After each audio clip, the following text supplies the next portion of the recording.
HCM Staffing and Consulting is working with companies to build more diverse workforces. And with me is the current CEO, global CEO and chairman, Eddie Bright Jr. And you've got with you Valarie Mackey, who is the CEO of Right Now Solutions.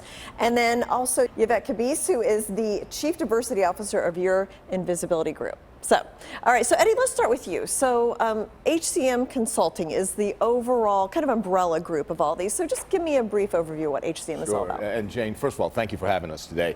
HCM Staffing and Consulting Group is a holistic suite of services within talent development, staffing.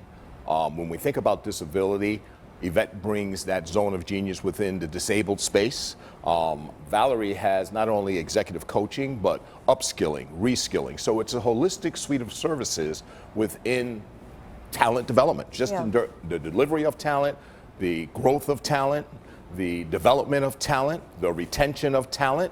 And what we're looking to do is create what's called positive attrition, where companies look at talent and they're able to say how they're able to grow it up and to spread it out within their ecosystems. And then obviously there's an accentuation towards diversity. Yeah. Because companies are realizing more than ever that companies that are truly diverse enjoy that 30 to 40% profitability. Right. And we're able to provide that for many of our client partners. So that's what I was gonna ask, what has your data shown about diverse workforces? Valarie?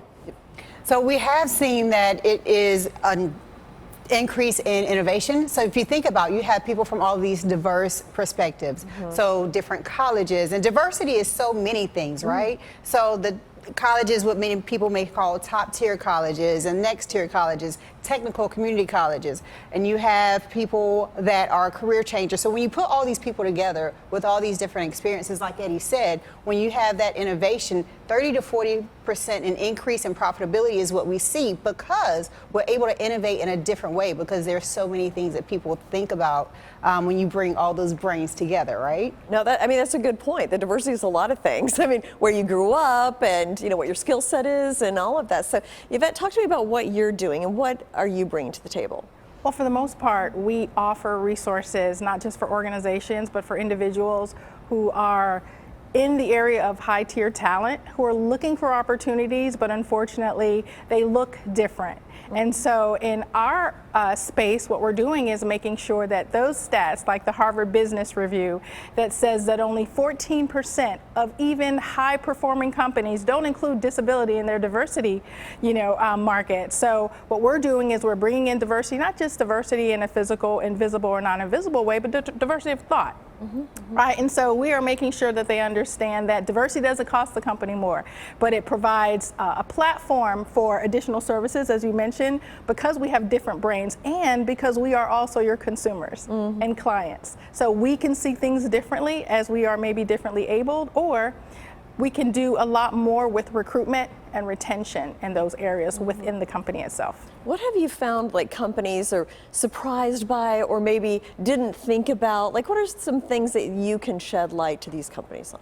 Very good question. A lot of companies believe that it's really expensive to provide ergonomics and opportunities and entrance into their physical building. So there's architectural barriers and there's attitudinal barriers. So what I do is I go in and I do audits, if you will, to see if there's a cultivated culture for all abilities and that we are looking at the company as a whole for inclusion. So they believe sometimes the talent doesn't exist in the people group that consider themselves disabled, but it's the largest people group in the country. 1 in every 4 individuals have a disability, whether it be visible, like myself, or invisible. So it's a market that is untouched and is a talent that is not used. Yeah, very interesting. So, and Eddie, do you work mainly with HR departments, or how does the process work? Surprisingly, because within the staffing space, we provide talent within IT, accounting, finance, HR, and procurement.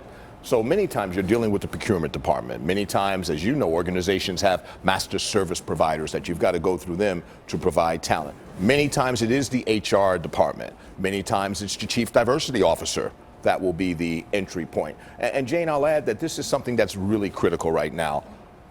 Generation Z, which is the upcoming generation, 48% of them are minorities or immigrants. 48%. And then the other thing that we have to be conscious of, if you wrap it all together, is that there are 5 different generations in the workforce right now. That's right, yeah. It's not just baby boomers like myself or other, and there's different, as we've said repeatedly, different trains of thought. And especially, America is the largest consumers in the world. So most of the services we provide are for consumers. So we've got to be able to relate to that. And we've got to be able to grow up that generation. And we've got to be able to, as Yvette has said so eloquently, look at others that we're overlooking because there's opportunity there. I think America has a big push to work with our own, meaning our own communities, instead of outsourcing as much as we have in the past. And Valarie's zone of genius with right now and being able to upskill and reskill is really amazing. It's just amazing how companies are saying, hey, you know what? Why don't you guys train 30 people in IT, cybersecurity, and we'll bring them in as consultants of a sort. And the ones we like, we'll make full-time employees. These people are now reinvented. They're obviously making more. They're able to have more impact in their communities and in their families.